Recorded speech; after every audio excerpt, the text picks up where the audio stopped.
Sekarang kita akan belajar mengenai selingkuh. Ya, laporan penelitian dari majalah bahwa 70% manusia selingkuh, nggak laki nggak perempuan. Saya berharap Bapak Ibu yang di sini yang 30% gitu ya.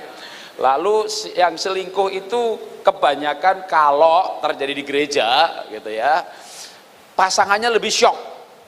Ya, kenapa? Karena nggak nyangka. Kalau di luar sana kadang pasangannya selingkuh. Saya tahu Pak Jarod, memang dari pacaran juga begitu. Wong tahun pertama juga udah selingkuh gitu kan. Jadi orang dunia itu kadang pasangannya selingkuh malah tabah. Kenapa tabah? Memahami gitu ya. Nah kalau di gereja nggak nyangka Pak, nggak sangka. Gitu. Kenapa nggak nyangka? Dia khotbah gitu ya. Dia gembala, dia pelayan, dia dokter teologia gitu. Itu banyak pasangan nggak sangka karena pasangannya aktif di gereja. Kalau yang dia wanita, dia pendoa syafaat, dia waduh itu yang bikin kaget-kaget gitu ya. Banyak orang nggak siap. Siapa yang pernah selingkuh? Angkat tangan. Nggak berani angkat tangan. Diam-diam selingkuh, angkat tangan. Yang juga. Udah dah ya, nggak selingkuh nih. Bayangin selingkuh, angkat tangan. Cuma saya. Karena saya pernah, saudara, saya pernah bayangin selingkuh itu pernah. Jujur saya pernah ya. Wah kayaknya nikmat banget, kayaknya mendebarkan, kayaknya bergairah gitu. Jadi waktu saya bikin buku yang judulnya selingkuh itu ada babnya. Yang judul subbabnya itu aku mau selingkuh, dan saya bercerita di situ bagaimana saya berfantasi selingkuh. Maka waktu istri saya mengedit buku itu, mencari salah ketiknya, dia kaget-kaget. Emangnya kamu pengen selingkuh? Ya pengen lah. Ya, normal saya gitu, lihat wanita cantik juga pengen, seksi juga pengen gitu ya. Tapi saya tahu itu dosa, karena Tuhan Yesus berkata, kalau kamu melihat dan menginginkannya, kamu bakal berdosa. Maka sekarang saya mau tidak berdosa. Tapi kalau ada wanita cantik seksi lewat, ya barang bagus jangan dianggurin gitu ya kan. Tapi gimana supaya nggak berdosa? Ya dilihat aja. Jadi saya sekarang kalau ada orang cantik dan seksi, saya tidak membayangkan selingkuh. Ya, saya memuji Tuhan. Jadi orang cantik lewat, puji Tuhan, ciptaanmu luar biasa, haleluya ya. Lewat lagi, Tuhan ciptaanmu memang menarik luar biasa, memuji Tuhan saudara ya. Itu paling enggak penyaluran yang masih manusiawi. Saya tidak rohani-rohani banget yang sampai gitu-gitu nggak ngelihat gitu, ngelihat juga, lihat gitu ya. Nah itu adalah mengenai fantasi selingkuh. Seks itu harus puas. Kalau nggak puas, lalu nganggur. Waktu nganggur, nah nganggur itu bahaya. Waktu Daud nganggur, lihat Batseba mandi. Kalau seksnya puas, lihat yang lain, ya mana yang sebatas tadi. Wah cantik, seksi, memang Tuhan itu ciptaannya luar biasa. Sampai di situ. Tapi kalau seksnya nggak puas, waduh ini orang bergairah banget. Ih panyuncerannya gede banget nih. Wah orangnya genit nih. Wah begini. Wah itu fantasi bisa berlebihan. Kenapa? Karena nggak puas. Maka selingkuh atau percabulan ada akarnya. Akar apa? Karena nggak puas, kecewa. Kecewa itu akar. Dari akar kecewa inilah muncul fantasi. Fantasi itu karena ada akar. Selingkuh itu tidak direncanakan, tapi selingkuh itu tidak tiba-tiba. Istrinya diajak nggak mau, diajak nggak mau. Dia memahami, 3 kali memahami, 10 kali kayaknya dia nggak cinta saya deh. Itu jadi akar. Dia nggak cinta saya. Ketemu orang lain, wah ngobrol asik, kapan kamu datang lagi, merindukan, mulai berfantasi udah. Aduh, coba ya dulu saya nikah sama dia, gitu. Mulai deh berangan-angan, mau nikah lagi nggak boleh, ya. Boleh Pak Jarod? Boleh, kalau saya bilang boleh. Loh, boleh? Boleh, Anda boleh menikah lagi, saya tidak salah pernyataan. Ya, asal memenuhi syarat. Syaratnya apa? Kalau pasangannya sudah mati. Itu masalahnya Pak Jarod, dia nggak mati-mati Pak. Nah, karena dia gak mati-mati mulai membayangkan ya kan. Aduh, selingkuh aja deh gitu. Kenapa membayangkan? Karena tidak puas. Tadi pagi saya di hotel minum kopi. Wah tapi kopinya kopi yang udah dibuat gitu loh ya. Yang tinggal dituang. Tidak ada coffee makernya. Kalau ada coffee maker saya bisa bikin americano dulu. Lalu ditambah espresso. Atau kalau americano ada fungsi double shot. Saya pilih double shot. Itu kental gitu. Karena kalau saya di rumah 1 sendok makan kadang saya tambahin lagi gitu ya. Wih kental banget kopinya, nikmat gitu kan. Sekali minum yang nikmat udah, nanti paling habis makan di siang sore minum lagi. Karena tadi pagi agak encer gitu. Begitu tadi jam 9 kurang 10 saya masuk ruangan ini, masih ada waktu nih nganggur. Nah nganggur tuh bahaya ya kan. Mikir deh cari kopi lagi. Ya udah nganggur, tadi nikmatnya kurang gitu. Sama kalau orang seksnya puas, mau lihat orang cantik seksi juga, tadi udah puas kok. Itu kan perlu diselesaikan. Perlu dasar teori, perlu triknya, perlu tipsnya, perlu kesaksiannya gitu kan. Tapi mestinya adalah kalau seksnya puas, maka tidak akan macam-macam. Tapi macam-macam karena tidak ada kepuasan. Meragukan cintanya, muncul fantasi, ditolak ya. Orang tuh ditolak tuh kan merasa nggak diterima. Pergi bergaul mendapat penerimaan. Butuh teman bicara, terutama wanita. Ya, wanita selingkuh itu bukan tadi saya bilang sengaja mau selingkuh, enggak. Ngobrol sama dia tuh enak ya, dia memahami, dia mau denger ya. Dia sama suami ngomong susah, muka suami kayak Herodes, muka Firaun. Udah gimana mau diajak ngomong? Banyak ibu-ibu nggak bisa ngomong sama suaminya. Jangankan bicara, ngobrol, lu ditanya aja marah. Kowe wis mangan? Ya wis, mangan apa? Iwak. Enak iwake. Ya enak namanya iwak, takon nggak jelas. Apa sih lu? Banyak laki-laki ditanya itu marah lo. Kowe kok ngendi? Kon jobo. Ya jobo mosok dhuwur. Jadi ini suami istri berantem terus, ditanya aja berantem gimana ngobrol. Kalau ibu ini pergi pelayanan dengan tim pelayan, sesama pendoa syafaat, dengan seorang penginjil, ngobrol enak, nggak ada tujuan selingkuh. Tapi karena lama ngobrol terus-terusan, lama-lama selingkuh kalau disingkat cerita. Kenapa? Karena butuh teman bicara yang mesra. Nggak butuh seks, butuh teman. Tapi dari teman tadi, lama-lama bablas gitu kan. Yang keempat, kenapa selingkuh? Butuh seks yang menggairahkan.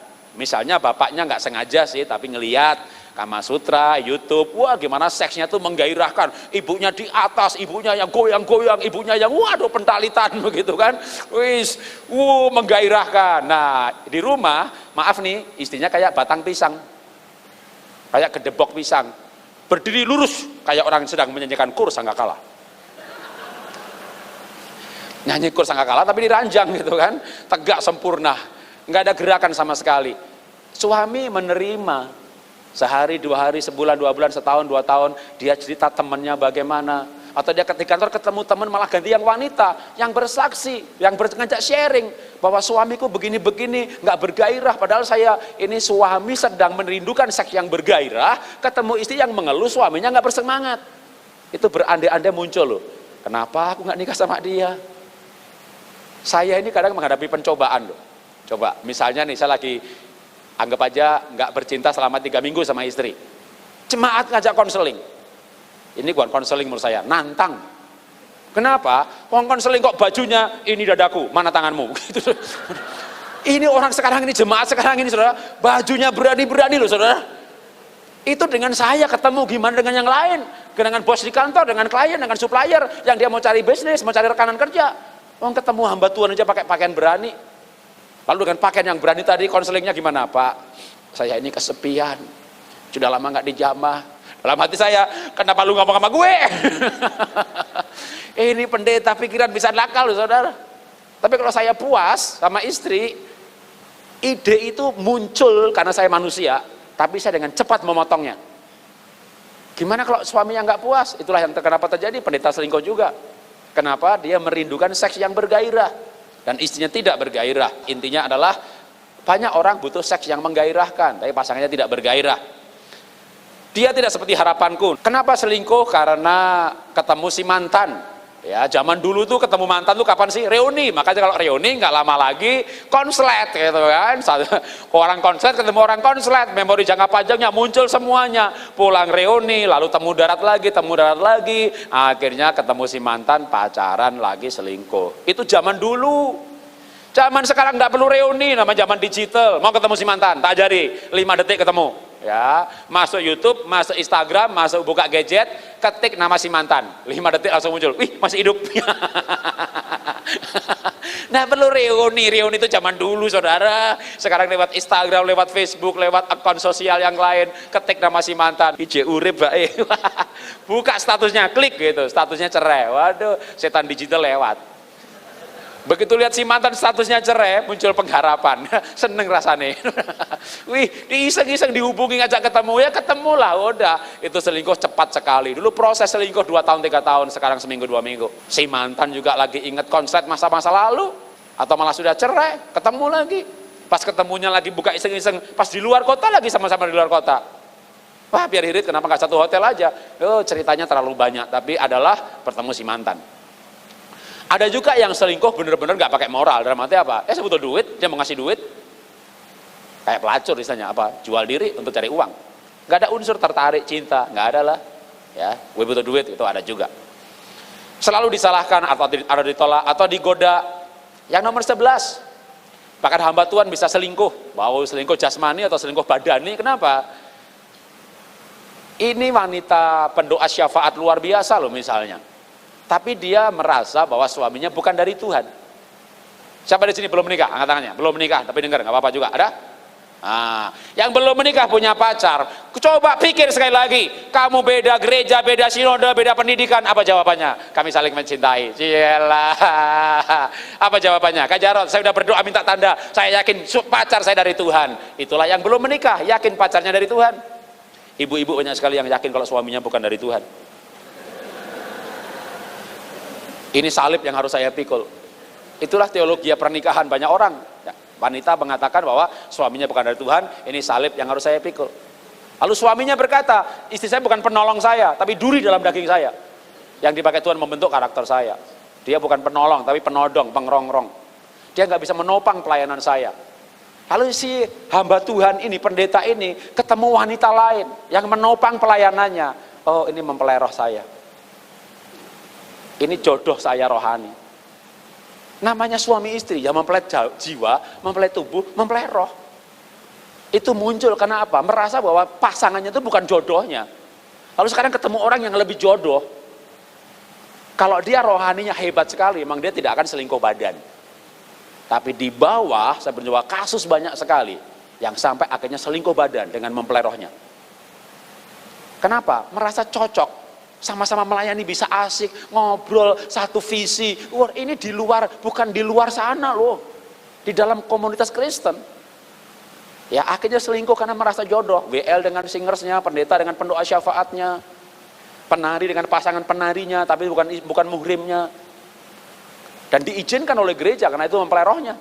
Kalau Islam lebih tegas, nggak boleh, bukan muhrimnya, gitu kan. Perselingkuhan lebih sedikit, tapi perceraian lebih banyak. Ya, mereka tidak selingkuh, mereka bercerai, kawin lagi nggak boleh, kenapa selingkuh, gitu kan? Selingkuh dosa, cerai kagak, nikah lagi kagak, mendingan tambah lagi. Kalau Kristen ini kan nggak boleh bercerai, gitu ya. Maka angka perceraian yang tinggi di mana? Nah, situ Bondo, Bondowoso, Aceh, Padang, itu angka perceraian tinggi. Papua, Ambon, Manado, perceraian rendah, perselingkuhan tinggi. Ya, karena tidak berani bercerai, diam-diam selingkuh, gitu kan. Yang penting jangan sampai pasangan tahu. Kalau tahu ya itu namanya nasib. Maka saya pernah wawancara ibu-ibu, Bu, kalau ibu suaminya selingkuh gimana? Pak Jarod, saya tahu kok suaminya selingkuh. Saya paham dia kok, daripada dia perkosa saya tiap hari, ya sudahlah, biar dia jajan aja, jadi saya nggak banyak diganggu. Loh, ada yang memang pengertian, nggak apa-apa dia dah. Kasih pembantunya kayak Sarah ngasih Hagar. Jadi ada istri yang memberikan orang lain untuk dipakai suaminya, karena dia nggak sanggup diperkosa tiap malam, kira-kira begitu. Itu ada, dan wanita ini tabah banget, nggak kelihatan sakit hati gitu. Ya udahlah, aku oke-oke aja. Jadi ibu nggak apa-apa suami selingkuh, nggak apa-apa. Saya tanya lagi, Bu, tapi maksud nggak apa-apa sih? Ya saya bilang begini, kamu selingkuh aja, tapi jangan dikawinin. Jadi saya tetap istri tetap satu. Kalau kamu nikahi, kamu poligami, nanti harta bagi dua, segala macam bagi dua, ribut, berantem anak cucu terusnya. Ya, yang kamu nikah nggak apa-apa, selingkuh nggak apa-apa. Satu syaratnya, ya jajan sate, nggak usah piara kambing, selingkuh nggak usah nikah. Syaratnya satu, jangan dinikahi. Gitu. Saya wawancara ibu yang lain lagi, Bu, gimana Bu kalau suami selingkuh? Ya saya sih nggak apa-apa Pak. Kalau saya bilang sama suami, kalau itu yang kamu nggak tahan, yang penting jangan sampai anak tahu aja. Saya tahu kok, tapi jangan sampai anak tahu. Kalau anak tahu, anak nggak hormat sama kamu. Syaratnya apa? Jangan sampai anak tahu. Saya wawancara ibu yang lain lagi, Bu, kalau suami selingkuh gimana Bu? Pak, nggak mungkin Pak, itu nggak mungkin Pak. Kenapa nggak mungkin? Suami saya itu orang percaya. Tidak ada yang mustahil bagi orang percaya, Bu. Pak Jarod jangan nakut-nakutin loh, bukan nakut-nakutin loh Bu. Orang pendeta aja selingkuh, gitu. Wah, saya kompor-kompori terus, lama-lama hatinya panas. Lalu dia bilang sama suaminya, apa yang dia katakan kepada suaminya, dia bilang sama saya. Akhirnya saya bilang sama suami saya, Pak, kalau kamu mau selingkuh, yang penting jangan sampai saya tahu. Karena kalau saya tahu, saya nggak kuat, saya nggak sanggup hidup ini. Hidup saya cuma kamu, dia bilang begitu. Terakhir saya wawancarai istri saya. Kalau saya selingkuh gimana? Ya jangan. Loh seandainya, ya jangan berandai-andai. Umpamanya saja, saya pengen tahu isi hati kamu supaya bisa saya tulis. Kalau pasangan selingkuh itu gimana? Ya kamu jangan uang mama, bawa yang lain aja. Aku juga pengen loh. Yang bener-bener. Kalau dibayangin gitu kayaknya menggairahkan banget. Ada berdebar-debarnya. Cuma itu dosa, tapi saya juga pengen. Nah, seandainya aja, menurut kamu gimana? Dia bilang begini, boleh. Satu syaratnya, juga satu syaratnya. Yang satu kan jangan dinikahi, yang satu jangan sampai saya tahu, yang lain jangan anak tahu. Istri saya syaratnya satu. Apa syaratnya gitu kan? Ya, yang penting jangan sampai Tuhan tahu. Itu saya renungkan siang dan malam. Gimana caranya ya supaya Tuhan nggak tahu ya? Kalau saya ketemu caranya saya mau selingkuh, saudara. Jadi kalau sampai sekarang ini saya belum selingkuh, itu karena belum tahu caranya. Gimana supaya Tuhan itu nggak tahu? Saya cari ayatnya belum ketemu, saudara ya. Belum ketemu ayatnya. Karena ayatnya adalah kemana aku hendak menjauhi rohmu ya Tuhan, ke ujung bumi engkau ada di sana gitu ya. Jadi saya itu tidak selingkuh, bukan karena genetik saya setia, bukan karena DNA saya setia, tapi karena saya punya pikiran bahwa Tuhan ada di mana-mana. Jadi sebenarnya mau supaya pasangan nggak selingkuh itu gimana? Kalau nggak kenal Tuhan, mana bisa? Nggak bisa lah, orang manusia itu, apalagi lelaki, namanya seks itu, kebutuhan seks laki-laki itu sama dengan kebutuhan kencing. Jadi ibu nggak bisa, suami saya itu nggak rohani pak, tiap hari kencing terus. Ya, seksnya itu mulia kalau wanita. Seks itu adalah bagian dari relasi, memahami, dipahami, mengerti, dimengerti, terbuka, saling menerima, dan puncak dari relasi itulah seks. Celah, rumit amat. Bagi kami laki-laki itu rumit, saudara. Seks ya seks, udah pengennya disalurkan, ya kan? Kencing selesai, sperma keluar beres gitu kan. Ibu-ibu perlu tahu loh, bahwa banyak laki-laki konsepnya sesimpel itu. Tidak semua laki-laki. Kalau dia hamba Tuhan, kalau dia konseptor, dia penulis, dia pengajar, mulai ada sebuah mindset, paradigma, pemikiran soal seks. Tapi kebanyakan, ya enggak. Seks ya seks, udah. Maka banyak laki-laki itu selingkuh. Laki-laki itu berzina, tapi nggak merasa selingkuh. Saya kan bukan pendeta, bukan gembala. Saya pedagang yang melayani Tuhan. Jadi saya punya teman-teman pedagang yang tidak Kristen. Pergi ke luar negeri bareng-bareng sama saya, cari buyer. Karena saya dulu bisnisnya ekspor. Di luar negeri dia jajan. Saya bilang sama teman saya, kenapa lu selingkuh? Enggak. Tadi malam kamu seks sama wanita lain? Iya. Tapi saya nggak selingkuh. Saya tetap setia sama istri saya. Saya tidak akan ceraikan dia. Saya kasih duit cukup, saya menghidupi keluarga. Ya cuma saya pergi 1 minggu, saya nggak tahan, saya salurkan. Tapi saya nggak ada cinta sama wanita tadi malam. Mukanya juga udah lupa. Nggak ada hubungan hati. Ini penyaluran aja.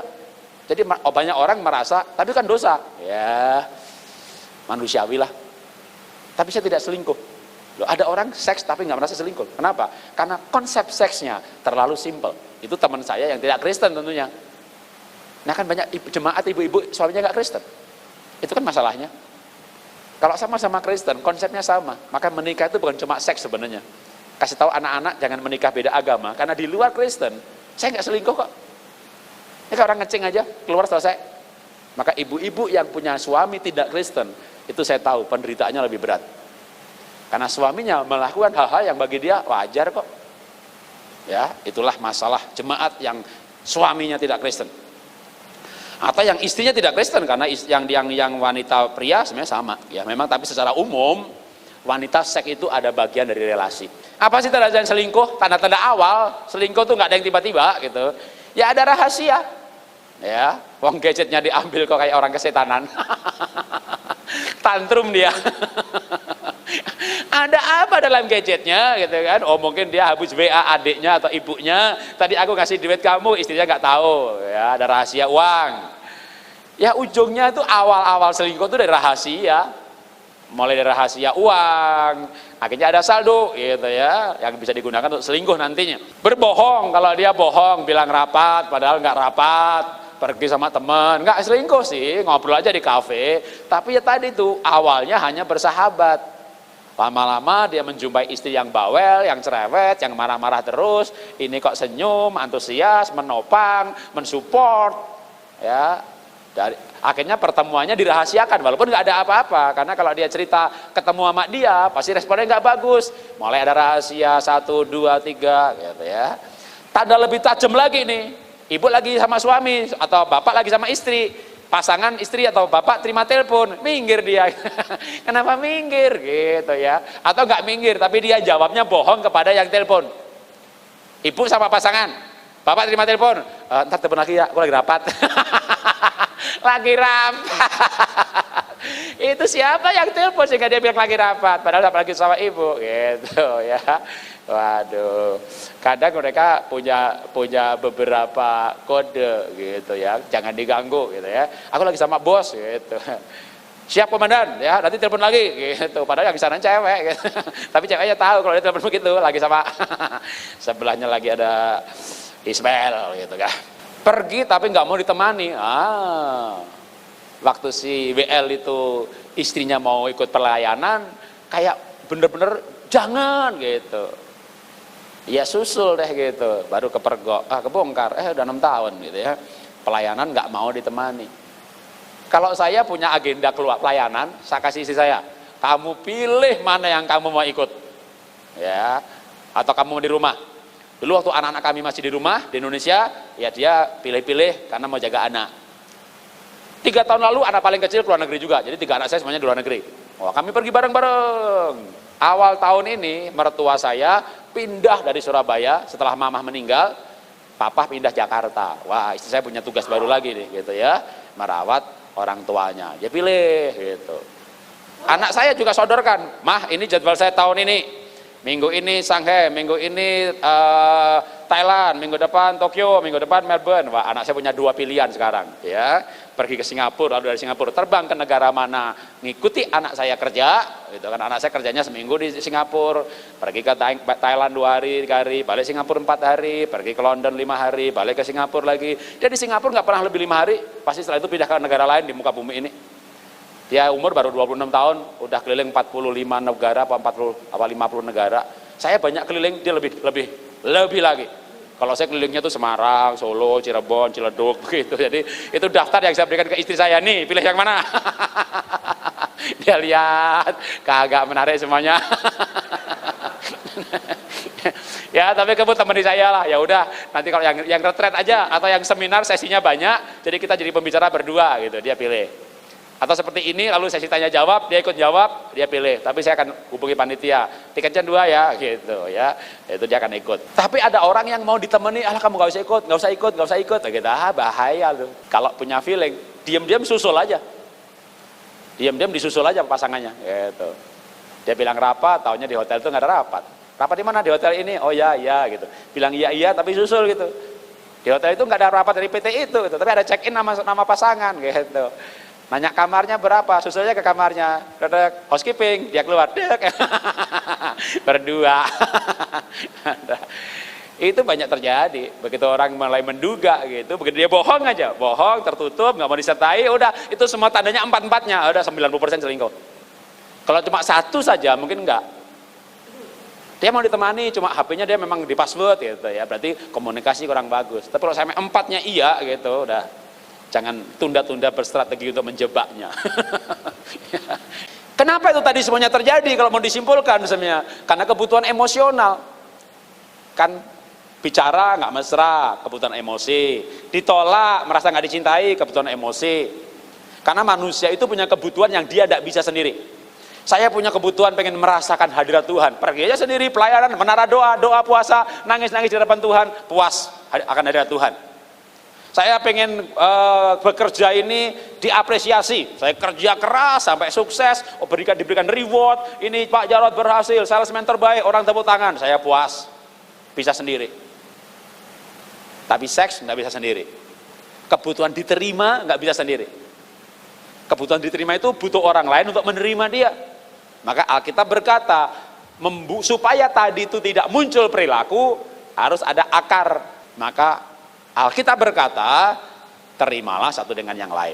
Kebutuhan apa selain emosional? Ya kebutuhan seks. Orang manusia itu butuhnya seks, kalau dia laki dan perempuan sama sebenarnya. Maka ya, kalau kebutuhannya nggak digenapi, ya gimana mau nggak selingkuh gitu ya. Kecuali takut akan Tuhannya luar biasa. Ya, jadi kalau kebutuhan nggak dipenuhi ya selingkuh lah, punya kebutuhan nggak dipenuhi kan gitu ya. Jadi ibu perlu memenuhi kebutuhan suami. Normalnya berapa kali? Ya seminggu 2 kali, 3 kali itu normal. Sampai kapan Pak? Kalau laki-laki selama hayat masih dikandung badan. Laki-laki itu seksnya nggak ada matinya, ya nggak ada menopausnya. Makanya sebaiknya yang belum menikah nanti menikahlah dengan wanita yang lebih muda. Jangan sampai wanitanya menopause, laki-lakinya puber lagi. Waduh, itu malah petaka dalam pernikahan. Gimana Pak? Tapi kalau kita pengen sementara berdoa, ya ayat di bawahnya ayat ini gitu. Boleh sementara waktu berpisah supaya bisa berdoa, tapi itu harus persetujuan bersama. Namanya bertarak. Jangan karena ibu gak cinta suami, gembala umumkan, kita akan puasa 40 hari. Puji Tuhan, lagi berpuasa. Ayo suami ngajak, ayo Ma, aku lagi puasa. Emang gak boleh? Kalau mau kualat silahkan, gitu kan. Jadi puasa itu perlindungan yang teguh, itu pelarian. Ibu puasa makan, seks boleh. Selama puasa boleh seks Pak? Boleh. Anda lagi puasa, seks boleh. Besok bakar setan, besok ngusir jimat, malam ini seks juga gak akan serangan balik. Karena seks antara suami istri, itu kudus. Maka saya ini kalau bilangin kata seks gitu ya, mulut saya ini gampang banget, nggak pakai apa ragu-ragu gitu, nggak ada. Karena bagi saya ngucapin tabernakel, hadirat Allah, seks itu kata yang sama-sama kudusnya. Bagi orang kudus semuanya kudus. Gitu.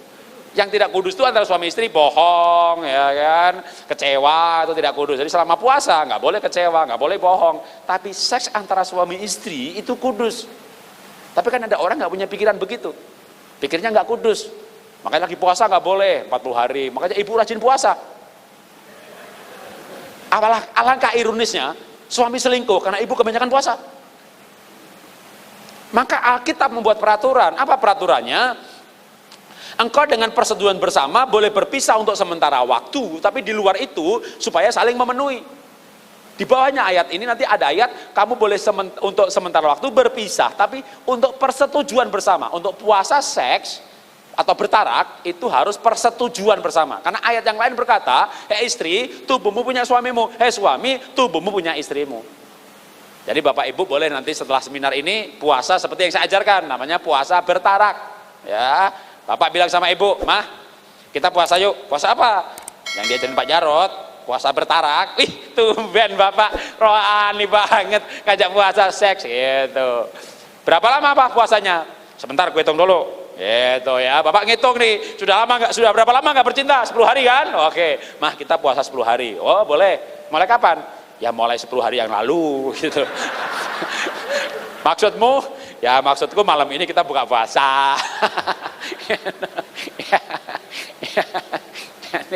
Sering-sering puasa. Itu maksudnya sering-sering buka. Anda nggak puasa, Anda nggak pengen buka loh. Betul nggak? Anda tuh kalau puasa makan tuh enak banget. Kenapa? Lapar. Maka sekali-sekali puasa bertarak. Ya sering-sering aja gitu ya. Nanti bilang lagi sama sekarang kita ganti puasa bertaraknya 5 hari ya Pak ya. Gitu. Maksudnya 5 hari kemudian kita persiapkan. Sesuatu kalau dipersiapkan tuh indah loh. Anda mungkin nggak pernah praktek sih ya, nggak alami. Makan tuh kalau mau dipersiapkan indah. Pergi tuh kalau mau dipersiapkan indah. Ya. Dadakan juga indah, tapi kalau ada persiapkan gitu ya. Wih, sekarang hari Senin kita puasa, Sabtu kita buka puasa. Kita buka kayak sekarang lapar gitu kan. Kita buka puasa di mana ya? Kita pikirkan loh makan apa ya. Sama juga kita puasa bertarak. Nanti kita bukanya di mana ya? Mau di hotel? Anak-anak kita singkirkan dulu ya ke mertua ya gitu. Itu boleh Saudara. Anda perlu berekreasi sehingga Anda 50 tahun seks Anda tidak akan jenuh. Anda nggak akan bosan. Itu hal yang menyenangkan. Hal yang kayak namanya rekreasi, yang menyenangkan. Tapi kalau udah kewajiban, ya sudahlah pasang badan saja, sudah kewajiban. Maaf nih, laki-lakinya juga dilayani seperti itu, enak juga loh. Kayak makan yang udah basi. Itu begitu ada yang lain, fantasi keluar tuh. Maka memang seks itu harus sehat loh, harus nikmat loh. Harus benar gitu ya. Dengan cara apa? Penuhi kebutuhannya, bukan kebutuhan kayak orang kencing, kebutuhan akan bergairahnya, antusiasnya, menyenangkannya, itu bicara ketika dipenuhi. Nggak dipenuhi kebutuhannya, ya sama orang nggak dipenuhi ya cari yang lain. Itu bisa menjadi dorongan untuk hal itu. Kenapa terjadi perselingkuhan? Kalau menurut Roma, itu karena ada penyembahan berhala. Orang kalau menyembah berhala, maka firman Tuhan berkata, Aku akan menyerahkan pikiran mereka pada pikiran yang terkutuk, sehingga seks mereka menyimpang. Jadi orang itu berarti konteksnya adalah jemaat yang pasangannya tidak percaya. Itu menjadi akar penyembahan berhala. Ada akar kedagingan. Dia sudah lahir baru tapi belum hidup penuh dengan Roh Kudus. Sehingga dia tidak punya kuasa untuk mematikan perbuatan daging, seperti pergumulan Roma pasal 7. Pengen berbuat baik tapi yang tidak baik aku lakukan. Pengen setia, selingkuh yang dilakukan. Berarti dia nggak penuh Roh Kudus. Kalau penuh Roh Kudus, Roma pasal 8. Oleh roh itu aku mematikan perbuatan daging. Saya punya kerinduan selingkuh. Saya manusia normal, tapi saya punya kuasa untuk mematikan perbuatan daging. Begitu baru di ide saja, ini dosa, dalam nama Yesus nggak usah, ini pikiran kotor, Tuhan ampuni, pikiran kotor itu udah dosa, maka saya minta ampun untuk pikiran itu. Lama-lama daripada minta ampun untuk dosa yang sama, baru muncul ide akan berpikir aja, makin lama makin bisa. Oleh roh itu, Roma 8:13, aku mematikan perbuatan daging. Kalau dia Kristen tapi masih jatuh-jatuh lagi dalam hal itu, ya solusinya bawa dia penuh Roh Kudus. Singkatnya manusia kan roh, jiwa, dan tubuh. Tubuh itulah yang selingkuh. Kenapa dia selingkuh? Karena rohnya belum ada Roh Kudus, berarti belum lahir baru. Rohnya ada Roh Kudus, lahir baru, tapi jiwanya ada ikatan. Roma pasal 7. Jadi kalau mau disinkronkan atau disederhanakan, maka perilaku itu ya di badan ini. Perilaku itu macam-macam, misalnya memberontak, kasar, tempeleng, kata-kata kotor, pelit. Itu kan perilaku semuanya. Itu kegiatan dari tubuh. Yang Tuhan Yesus katakan, dari hati muncul pikiran, lalu percabulan, perzinahan. Dari hati, hati kita, hati nurani terdalam, pikiran, mindset, paradigma, konsep, lalu perzinahan, itu berarti perbuatan. Hati, pikiran, perbuatan. Hati, pikiran, mindset, behavior, perilaku. Perilaku yang muncul adalah kasar, susah, selingkuh diantaranya. Betul ini dari mana? Nggak bisa enggak sih menurut saya. Nggak bisa enggak, mesti lahir baru. Jadi kalau pasangannya selingkuh, suami selingkuh, istri selingkuh, ratapi nyawanya, minta nyawanya bukan supaya dia mati, tapi supaya dia lahir baru, rohnya baru. Hanya dengan itulah Yeskiel nanti pasal 36-26, dia punya roh yang baru, jiwa yang baru, pikiran yang baru, baru perbuatan yang baru. Menurut saya nggak ada cara yang lain. Sekali dosa selingkuh, itu dosa nikmat banget. Dosa maling itu memang dapat duit, tapi rasa bersalahnya luar biasa. Dosa selingkuh itu zaman sekarang ini semua juga melakukan kok. Wong selingkuhan saya seneng, wong tak kasih duit dia banyak, dia bersyukur aku dapat nikmat. Kita sama-sama, yang lain juga melakukannya. Kalau maling enggak, jarang orang semua juga melakukannya gitu enggak. Jadi selingkuh itu sekarang ini kayak, kenapa dikasih istilah selingkuh ya gitu, malah mereka enggak setuju dengan istilah selingkuh. Ya kita making love, kita saling mencintai. Kita saling memberi gitu ya. Jadi dunia sekarang sedang masuk dalam pergerakan paradigma yang membuat kita wow. Tapi pergerakan paradigma yang namanya generasi zaman baru, zaman now, zaman milenial ini, mereka tidak nyembah setan loh, enggak loh. Mereka membangun integritas, membangun kepribadian, mereka jujur, mereka bayar pajak, mereka personal branding, personal development. Mereka jujur, mereka saling mencintai. Nikah apa gunanya? Mereka memberikan data kepada remaja pemuda. Siapa yang KDRT? Yang menikah.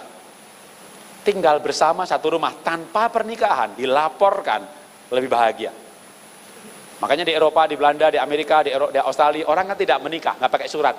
Tapi lebih bahagia. Kenapa? Kalau dibentak, ya gue pergi. Maka orang yang nggak pakai surat nikah, mau ngajak pasangannya makan malam, apakah kita punya waktu malam ini untuk makan malam? Oh sorry saya sibuk, oh oke, tomorrow, yes please. Orang yang tidak pakai surat, itu sopan-sopan banget.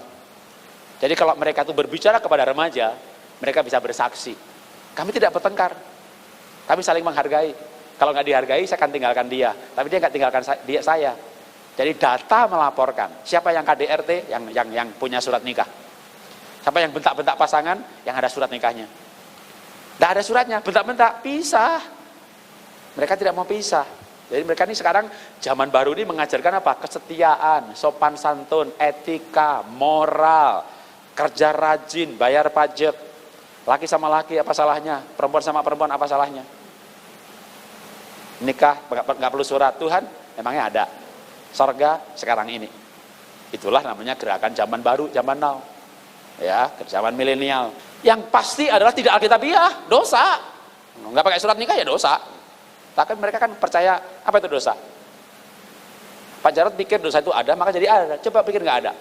Apa bedanya Pak Jarod dengan saya? Pak Jarod berpikir dosa diampuni, saya berpikir dosa nggak ada. Sama esensinya. Mereka sangat logis sekarang. Nah itulah remaja kita. Cuma bapak ibu nggak tahu, mungkin anaknya berpikir begitu. Kenapa? Karena mereka tidak berbicara. Diam bukan emas, diam itu malah petaka. Nanti tahu-tahu anaknya homo, tahu-tahu anaknya hamil. Ya, jadi sekarang ini remaja 12 tahun, 15 tahun Indonesia, 63% tidak percaya Tuhan ada. Itu hasil penelitian. Eropa, Amerika, Australia sudah lama begitu. Makanya sekarang, tahun lalu Australia voting yes LGBT 61%, itu bukan dosa, 61%. Indonesia, saya berharap pemerintah nggak bikin voting. Kalau pemerintah bikin voting juga, 10 tahun yang akan datang, 5 tahun akan datang, jangan kaget kalau mereka yes terhadap LGBT lebih banyak jumlahnya. Tapi saya berharap tidak ada voting. Kenapa? Karena kalau ada 100 orang benar, 100 orang salah, 5 orang benar, norma itu ngikutin yang 5. Dalam hal moral tidak ada demokrasi, yang ada teokrasi. Apa yang diajarkan firman. Tapi kalau bicara pendapat umum, ngeri loh sekarang ini, ya, terutama remaja sekarang. Karena semua ada di gadgetnya mengenai pandangan soal gay, homo, lesbi, yang tidak ada, yang itu tidak apa-apa. Mereka tuh menyebut kita itu apa? The haters. Jadi nanti kita akan disebut malah the haters. Mereka itu membawa damai, ya, orang di dunia ini siapa yang perang? Yang beragama. Yosua masuk Kanaan dibantai semuanya atas nama agama. Itu masuk dalam sejarah perang bangsa-bangsa yang dipelajari oleh New Age Movement, oleh generasi zaman sekarang. Dan mereka mengambil kesimpulan bahwa agama hanya bikin dunia ini tidak damai. Di mana sebuah masyarakat agamanya tidak kental, tapi moralnya yang kuat, di situ nggak ada pertengkaran, nggak ada perang, nggak ada kerusuhan. Kerusuhan adalah tempat-tempat di mana komunitas atau area atau negara di mana agamanya kuat. Di situ ada kerusuhan sosial. Yang nggak ada. Negara-negara di Eropa, Amerika yang sudah nggak percaya Tuhan lagi, mereka damai, sejahtera. Swiss damai, mana-mana damai. Nah itulah sekarang dunia, ya. Oke, balik ke soal perselingkuhan. Kalau itu ke arah tema-tema milenial dengan segala perilakunya, kita masuk ke baca quote-nya. 1, 2, 3. Dunia memang penuh pengkhianatan dan godaan, namun di dalam Yesus ada hidup baru yang berkemenangan. Keluarga Indonesia bahagia luar biasa. Tepuk tangan bagi Tuhan, haleluya. Kenapa dalam Yesus ada hidup yang baru? Karena tanpa lahir baru roh manusia nggak ada rohnya, nggak ada roh kudusnya. Ya, tapi dengan lahir baru dalam roh manusia ada roh kudusnya. Seperti Efesus 1:13. Kalau kita menerimanya, maka kita dimeteraikan dengan roh kudus. Di mana meterai itu? Roh itu bersaksi bersama roh kita. Berarti roh kudus adanya di roh kita. Oleh roh itu kita berseru, ya Aba, ya Bapa. Roh itu bersama roh kita. Itulah pembaharuan kalau orang lahir baru. Nah, kita lanjutkan lagi sekarang soal perselingkuhan. Ya, lawannya selingkuh ya setia. Setia itu nggak setia namanya, makanya selingkuh. Setia itu mahal, makanya tidak bisa dilakukan oleh orang yang murahan. Mulai langsung masalah solusi. Gimana supaya nggak selingkuh? Ya jaga pikiran. Pikiran yang seperti apa? Pikiran konsep bahwa selingkuh itu berkhianat, bahkan cerai itu berkhianat. Menurut apa? Menurut Amsal. Ya, Amsal ada ayatnya, Amsal 2, orang bercerai itu disebut pengkhianat. Di bawahnya ayat itu dengan jelas pengkhianat masuk neraka, masuk ke dunia arwah dan tidak akan kembali lagi ke kehidupan. Jadi orang cerai, orang selingkuh disebut pengkhianat.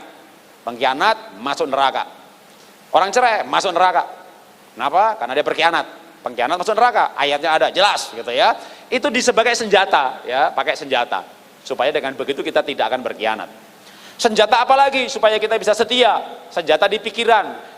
Karena peperangan itu kan di pikiran sebenarnya. Selingkuh enggak, selingkuh enggak, selingkuh itu kan di pikiran. Maka di pikiran dikasih apa? Firman. Karena senjata itu kan firman. Pedang roh itu kan firman. Firman yang mana? Firman tentang selingkuh. Yang mengajarkan seperti yang dipahami oleh Yusuf. Tadi saya katakan bahwa selingkuh itu berkhianat. berkhianat kepada pasangan, berkhianat kepada Tuhan. Inilah si Yusuf yang menang. Yusuf tidak selingkuh karena waktu diajak selingkuh sama istri bos, istri Potifar, dia berkata, saya tidak mungkin melakukan kejahatan yang besar kepada Tuhan. Loh, Yusuf tidak diajak ngerusak tabernakel, bakar tabut perjanjian, ngerusak gereja, enggak. Yusuf diajak selingkuh, yang ngajak siapa? Istri bos. Jadi kalau Yusuf mau, dia dapat gaji tambah, dapat bonus, diam-diam dapat tips, yang pasti dapat kenikmatan. Kalau Yusuf mau kurang apa coba? Kurang ajar. Tapi dia nggak mau. Kenapa nggak mau? Dia punya keyakinan di pikirannya. Ini pengkhianatan kepada Tuhan. Karena itu mari kita persenjatai dengan pikiran kita. Kita senjatai pikiran kita dengan pikiran firman, pikiran Allah. Pikiran Allah itu ya firman. Firman Tuhan itu kan logos. Apa itu logos? Logika Allah. Maka logika kita harusnya Ibrani 13 bahwa orang yang selingkuh atau sundal akan dihakimi. Seperti apa penghakimannya? Supaya lengkap nih senjatanya. Penghakimannya seperti orang yang di Alkitab selingkuh lalu dihukum sama Tuhan. Siapa dia? Daud.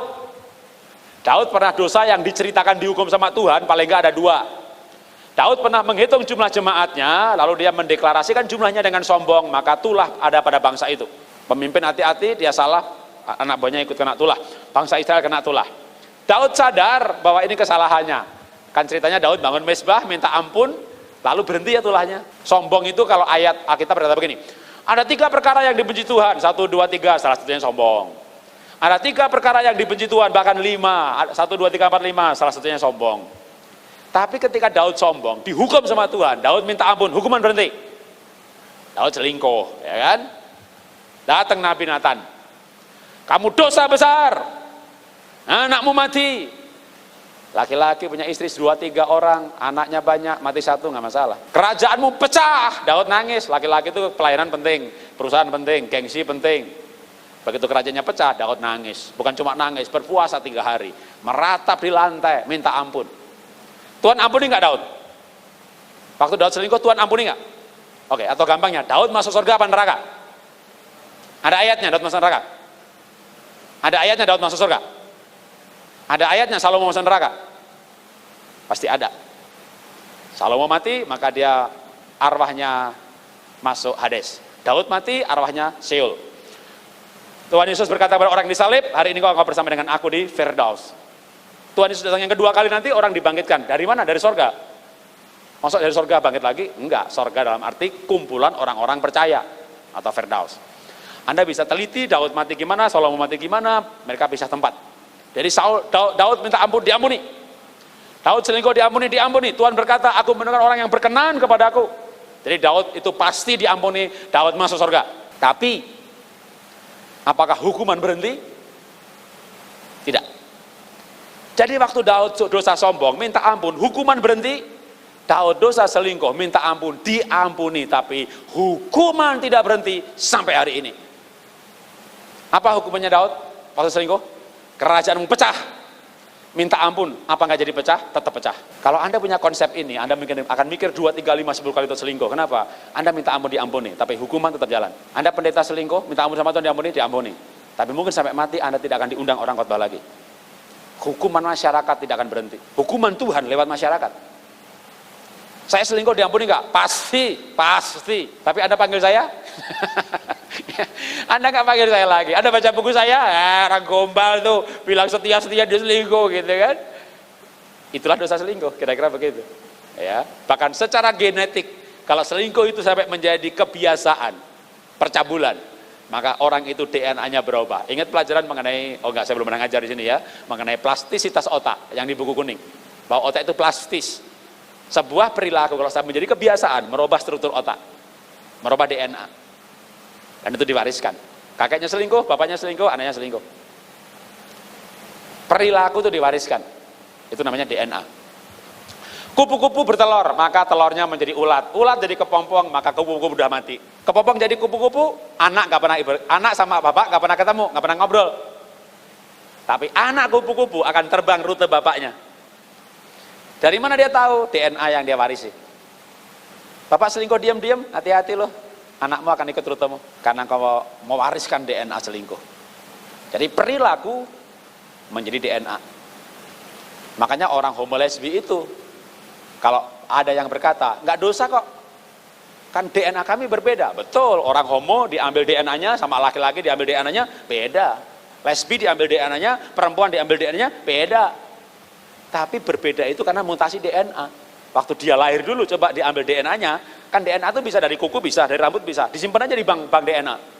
Nanti begitu LGBT dibandingkan aja DNA-nya, udah berubah. Maka kalau saya percaya tetap Tuhan tidak ciptakan LGBT.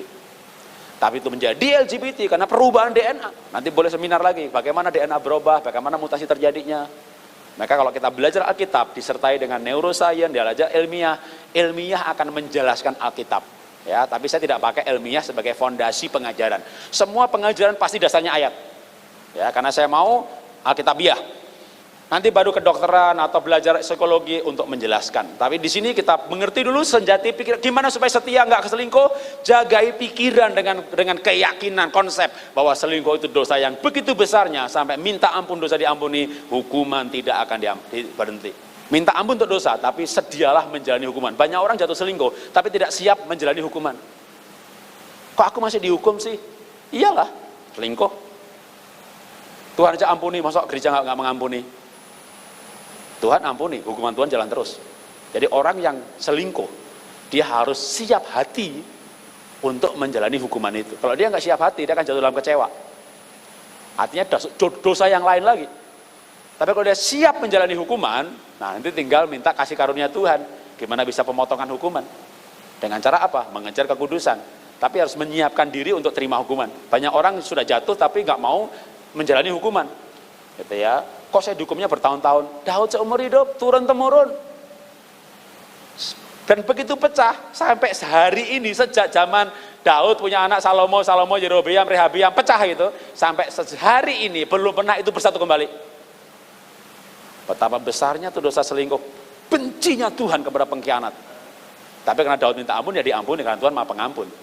Tapi sebagai pelajaran turun-temurun, supaya dunia tahu betapa itu pengkhianatan yang dibenci oleh Tuhan, maka hukumannya terus terjadi. Ya, kalau kita sadar hal itu, kalau bapaknya dulu selingkuh, kakeknya selingkuh, kita bisa diskusi nanti secara teologisnya gimana. Tapi ayatnya begitu, Alkitab berkata begitu. Ya, oke, kita baca dulu ini sama-sama. 1, 2, 3. Jaga pikiran sesuai firman, membangun kesetiaan kepada Tuhan dan pasangan. Itulah hidup dalam kemuliaan. Keluarga Indonesia, bahagia luar biasa. Tepuk tangan bagi Tuhan. Haleluya. Gimana setia? Jaga hati cinta Tuhan, jaga hati cinta firman. Gimana jaga hati? Karena hati itu sumber kehidupan. Jaga hati yang bagaimana? Jaga hati cinta Tuhan, boleh. Tapi juga cinta pasangan. Kalau nggak selingkuh, nanti dihukum sama Tuhan bagaimana? Tapi lihat muka pasangannya enek, itu hidup ini menderita banget. Jadi kayak kewajiban gitu ya. Maka ya cintailah pasangan gitu. Gimana itu cinta pasangan? Contoh di Alkitab ada enggak? Ada. Ada Iska yang tidak poligami di Alkitab pada zaman monogami. Kalau Iska poligami nggak ada pendeta yang tegur. Alkitab belum ditulis, yang nulis kitab yang paling depan, kitab Kejadian, lahir 400 tahun kemudian setelah dia mati. Jadi kalau Iska mau kawin lagi nggak masalah. Tapi dia nggak kawin lagi loh. Kenapa dia setia? Dia juga nggak selingkuh. Dia pernah sih tidak menghargai istri dengan mengatakan dia adikku. Tapi Iska tidak selingkuh, Iska tidak monogami. Nanti baca Kejadian pasal 26 ayat 27, 24 ayat 27, kata Iska cinta Ribkah. Gitu ya, jadi pelihara cinta. 1, 2, 3. Orang yang mencintai Tuhan pasti menangkap isi hati Tuhan tentang pernikahan dan hidup dalam kesetiaan. Keluarga Indonesia, bahagia luar biasa. Berikan tepuk tangan bagi Tuhan. Haleluya. Gimana cara mengembangkan cinta? Laki-laki selingkuh dengan hartanya, wanita selingkuh dengan hatinya. Itulah kenapa pria akhirnya kembali. Kenapa laki-laki pria kembali lagi? Karena hartanya habis. Duitnya entek. Kalau duitnya rantai selingkuh terus ya kan, modalnya ono ya kan. Jadi kalau wanita itu selingkuh, hatinya terlibat. Banyak laki-laki seperti teman saya tadi, Pak, waktu saya nggak selingkuh, saya cuma tadi malam ya main seks aja. Hatinya nggak terlibat, ini penyaluran aja kayak kencing selesai, rupanya kayak apa dia lupa. Tapi wanita itu kebanyakan kalau selingkuh, perasaannya terlibat, lebih dalam dia, putusnya susah. Memberikan prioritas kepada pasangan lebih daripada orang tua. Ya, seringlah bersama-sama yang menyenangkan. Buang hambatan psikologis tadi malam ya, kecewa, kepahitan, supaya yang ada adalah cinta. Jaga hati cinta pasangan, setia hal yang mudah, menyenangkan dan membahagiakan. Keluarga Indonesia bahagia luar biasa, kemuliaan bagi Tuhan, haleluya. Gimana caranya supaya selingkuh? Maka jagalah mata ya, sampai Tuhan berkata cungkilah matamu. Ya jangan dicungkil ya, tapi nggak usah ngelihat pornografi, karena itulah yang membuat kita itu terdorong untuk seks yang aneh-aneh, yang macam-macam atau yang menggairahkan karena melihat pornografi. Dosa nggak Pak lihat YouTube pornografi? Dosa. Sudah menikah boleh nggak Pak? Nggak boleh. Anda nggak perlu ngelihat, Anda dikasih insting sama Tuhan. Anda pasti bisa berkreasi aneka posisi yang tadi malam saya sebut tanpa melihat YouTube. Maka kalau bagi saya, sudah menikah, sudah dewasa, suami istri, lihat YouTube porno, dosa itu percabulan. Ya, dan jangan dilihat. Jangan bergaul dengan orang yang menyebut hamba Tuhan, saudara, pelayan, tapi mereka selingkuh. Bahkan makan bersama pun jangan. Kenapa makan bersama? Jangan Pak, kan cuma makan. Ya, namanya orang porno, makan, kaki kemana-mana saudara ya. Itu yang berbahaya. Jadi jangan makan bersama dengan mereka.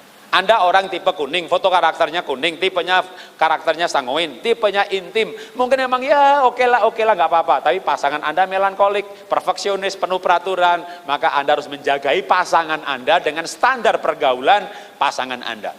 Ya, itu adalah cara menjagai paling aman. Dengan siapa orang selingkuh? Kalau pendeta WL-nya, pendoa syafaatnya, kalau bos sekretarisnya, orang itu selingkuh dengan teman dekat. Maka sebenarnya tidak ada yang tiba-tiba kalau itu selingkuh yang melibatkan perasaan. Maka sebenarnya Anda harus cukupnya waspada dan mengerti gerak-gerik pelaku. Orang itu ada cinta apa enggak itu beda. Guyonnya, gandengan tangannya, bersamanya. Maka saya itu kadang-kadang kok ya bisa loh ibu ini dablek apa itu perasaan sampai suaminya selingkuh sama gitarisnya nggak rasa gitu loh ya. Oh ternyata memang sudah mati rasa.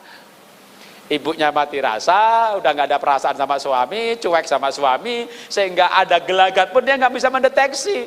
Dua-duanya salah, ternyata emang istrinya sudah mati rasa. Dia nggak bisa ngerti. Kalau dia nggak mati rasa, dia akan ngerti. Nggak ada yang tiba-tiba. Untuk yang umurnya udah 50 tahun ke atas, 40 tahun ke atas, sudah ya belum milenial banget, udah hati-hati dengan reuni. Tapi yang di bawah 40 tahun, enggak butuh reuni, masuk gadget, ketik si mantan, 5 detik ketahuan. Itu lebih berbahaya. Tapi yang masih jadul-jadul, reuni masih berbahaya. Yang tidak jadul, nggak usah pakai reuni. Makanya Roma berkata, supaya kita mempersembahkan tubuh, dengan demikian membuat filosofi kita setia. Bagaimana pulih dari perselingkuhan? Yakobus mengajarkan saling mengaku. Dengan siapa mengaku? Yang pasti Tuhan. 2, hamba Tuhan. 3, pasangan. Tapi hati-hati untuk mengaku dengan pasangan kalau belum disiapkan. Selingkuh hari ini yang terakhir, minta ampun sama Tuhan, minta ampun sama hamba Tuhan, supaya didoakan, lalu kita bisa menang setahun, 2 tahun, 3 tahun, selama 2 tahun, 3 tahun, setahun itu, kita cintai pasangan sungguh-sungguh, lalu mengakulah setahun, 2 tahun, 3 tahun kemudian, ketika dia merasakan cinta yang luar biasa, selama setahun, 2 tahun, 3 tahun. Kok nggak langsung hari itu Pak? Terakhir selingkuh kemarin, ngaku hari ini, istri nggak punya keyakinan Anda tidak selingkuh lagi. Pernah dengar cerita seorang istri bunuh diri karena suaminya ngaku selingkuh? Jadi seorang wanita itu hidupnya banyak. Kalau kayak istri saya, dia hidupnya bahagia karena dia sekolah pegang 66 cabang, dia menasihati ibu-ibu yang lain parenting, dia masa berarti. Saya tidak pengen mati, tapi seandainya saya mati, istri saya yakin masih bahagia. Dia punya sumber kebahagiaan banyak. Dari pelayanan, merasa berarti, menasihati orang lain, anak-anak semuanya cinta dia. Gimana seorang ibu? Tidak pelayanan. Dulu menikah, orang tua nggak setuju, dia nekat. Dia nggak melayani, dia nggak bergaul. Hidupnya adalah keluarganya, suaminya. Selingkuh dengan 3-4 wanita, dia bunuh diri. Itulah yang cerita saya pernah dengar, karena suaminya mengaku berselingkuh beberapa kali, istrinya syok, dia nggak tahan hidup. Buat apa hidup? Hidupku dikhianati, aku nggak punya arti hidup lagi. Mati dia, bunuh diri. Jadi jangan sampai karena kejujuran kita buat orang lain bunuh diri. Maka kalau saya mengajarkan, jujur itu perlu hikmat.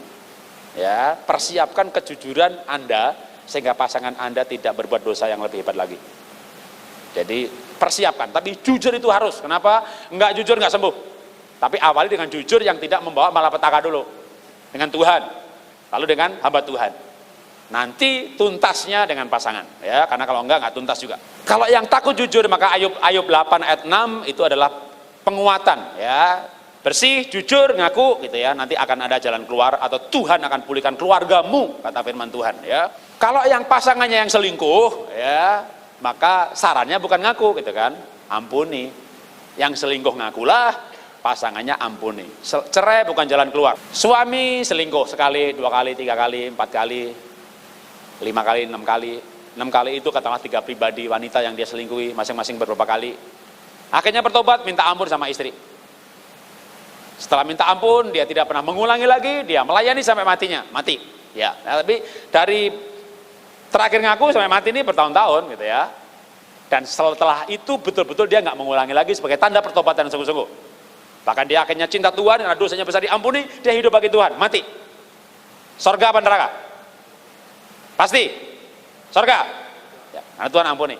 Istrinya dengar suaminya selingkuh dengan 3 pribadi, 1 pribadi berkali-kali, dia kepahitan, dia kecewa. Dia nggak bisa mengampuni, dia mati. Menurut firman Tuhan, itu istri masuk surga apa neraka? Dia suaminya selingkuh nih, dia nggak bisa ampuni suaminya. Berkali-kali, dia kecewa kepahitan. Dia nggak selingkuh, ya dia pernah dosa kecil sih, nyontek waktu sekolah gitu ya. Lalu dia mati, surga apa neraka? Kenapa neraka? Karena dia tidak mengampuni, maka dia tidak diampuni. Ini namanya orang sial. Suami yang selingkuh, dia yang masuk neraka. Jadi kasih tahu jemaat nanti, jangan jadi orang sial. Pasangan yang selingkuh, lu yang masuk neraka. Karena nggak bisa mengampuni. Jadi neraka nanti bisa berisi orang hebat, tapi yang nggak bisa mengampuni suaminya. Anda dengar orang hebat di penjara ceraikan istrinya karena istrinya diduga selingkuh, tidak terbukti tangkap mata selingkuh. Itu harusnya tidak boleh menceraikan. Ya, harusnya apa? Dia mengampuni. Dia nggak mengampuni, dia nggak diampuni Tuhan. Kalau dia nggak bertobat tuh neraka tuh. Jangan kaget loh, nanti neraka itu banyak orang, bukan orang di neraka nanti banyak orang hebat, tapi nggak bisa mengampuni. Di surga nanti banyak orang berdosa, tapi yang minta ampun dan mengampuni. Orang yang memukul tubuhnya, Tuhan, aku ini orang berdosa. Ada orang yang bersyukur, aku bayar perpuluhan Tuhan, nggak merasa berdosa, masuk neraka dia. Anda bisa kaget-kaget di surga dan neraka nanti, tapi yang pasti Alkitab berkata, nggak mengampuni, nggak diampuni. Jadi memang mengampuni itu tidak mudah, saya tidak berkata mudah, tapi harus. Pengampunan itulah jalan keluar, perceraian jalan buntu. 1, 2, 3. Pengampunan tidak mudah, tetapi harus mengalami pengampunan Tuhan akan memampukan mengampuni pasangan dan membawa pemulihan. Keluarga Indonesia bahagia luar biasa, tepuk tangan bagi Tuhan, haleluya.